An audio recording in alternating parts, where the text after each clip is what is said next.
Hello everyone. This video will be discussing how to set up a Google form for the actual escape of your escape room. So how do you set it up to where all of your questions are locked and your participants cannot move forward until they get the answers correct? So as you can see, I have already designed my Google form. I have a map up at the top. I came over to theme and I changed the colors and I changed the text style, and this is new, so I'm really excited about this.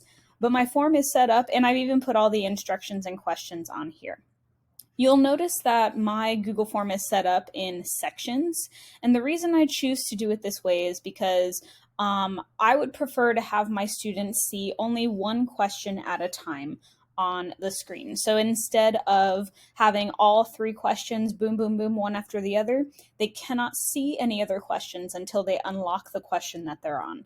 And to set up sections, it's very simple. You just come over to the sidebar here, and the very bottom here says add section. So it'll add a new section, and you can write your questions this way. In order to lock all of your questions, we have to do what is called response validation, and it will allow you to move forward only if the phrase or number or whatever it is that you're putting here is typed in that way. So let's show you how to set that up.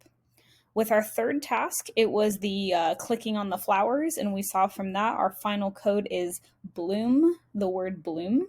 And so when we're editing this, it's a short answer text. We're going to come down to the three dots over here, and it is response validation. So you're going to turn that on, and you'll see this window pop up, or this bar pop up.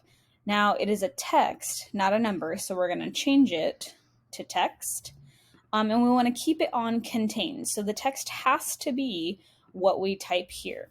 Now for this, we are making bloom capitalized, and that's going to be really important. If they type it all lowercase, they're going to get a custom error text. So let's go ahead and add that now. Are you sure about that? All right, cool. So this is set up for our question. Let's go ahead and test our form and see if this all works out. So this is the preview. Let's close that. This is the preview of our form. So with our instructions right here, next. We've completed the task. The phrase revealed in pixels in black is the code. And from our mystery pixel from before, we know that that is Engage 2022 with an exclamation point. And so if we hit next, it should move on. Oh no, try again. So there must be spaces. I bet there's a space right there. All right, solid. So as you could see, we could not move forward until we got the phrase correct. This second one, the letters spell a word, we saw earlier in the video that it is face. The word is in all caps, so that is important. Hit next, and it moves on.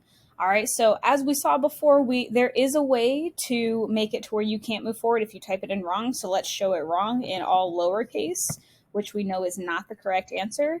They can't submit the form until it is correct. Okay, so try again. We know this is capitalized bloom and submit. And there you go. They have escaped.